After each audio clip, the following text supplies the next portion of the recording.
একটি ভয়ঙ্কর রেলপথ, যেখানে প্রতি বছর মানুষ মারা যায়। দেখেন চারপাশে একদম শ্মশান, কেউ নেই। প্রতি বছর নাকি এখানে মানুষ ট্রেনে কাটা পড়ে মারা যায়। সামনে একটা ব্রিজ আছে, আজকে মূলত ওই ব্রিজটি আমি আপনাদেরকে দেখাবো। অত্যন্ত ভয়ঙ্কর, লোককথায় অনেক কথা শোনা যায়। ব্রিজটাতেই আমি আপনাদেরকে নিয়ে যাচ্ছি।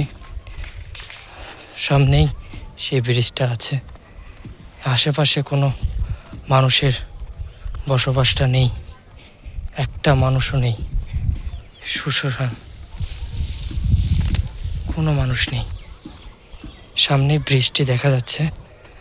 আজকে আমি আপনাদেরকে ব্রিজটি দেখাতে চাই, যে ব্রিজে প্রায়শই মানুষজন মারা যায়। আসলে দেখুন, আশেপাশে কোনো মানুষ নেই, কেউ নেই।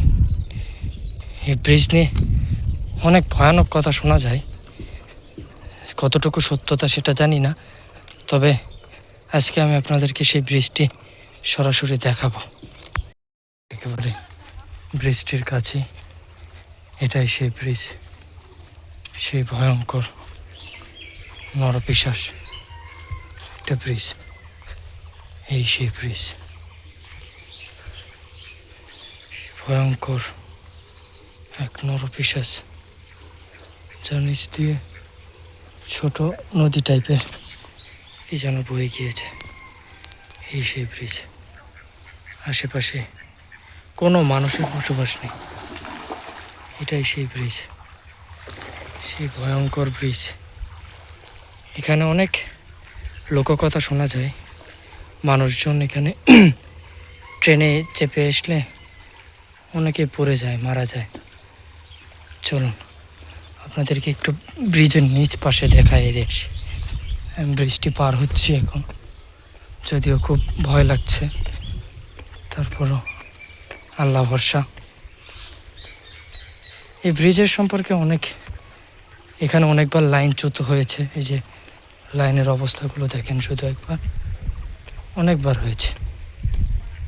এখানে সচরাচর কেউ আসে না, জায়গাতে আসা সম্পূর্ণভাবে নিষেধ। আমি তবুও সাহস করে এসেছি। আমি আপনাদেরকে ব্রিজের নিচটা দেখাতে চাই।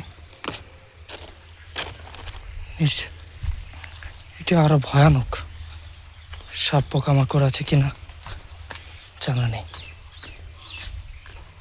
এই যে দেখুন, কি ভয়ঙ্কর একটি প্লেস, একটি জায়গা। চলেন আপনাদেরকে আমি ব্রিজের নিচ পর্যন্ত দেখিয়ে দিয়ে আসি। নিচটাও বেশ ভয়ানক। পুকুর আশেপাশে কোনো মানুষ নেই, একটা মানুষও নেই। অনেক বেশি ভয়ঙ্কর একটি জায়গা। আমরা এখান থেকে চলে যাব। যদি ভিডিওটা ভালো লাগে আপনারা লাইক দিবেন। আমরা ব্রিজের দ্বিতীয় পর্ব নিয়ে আসবো।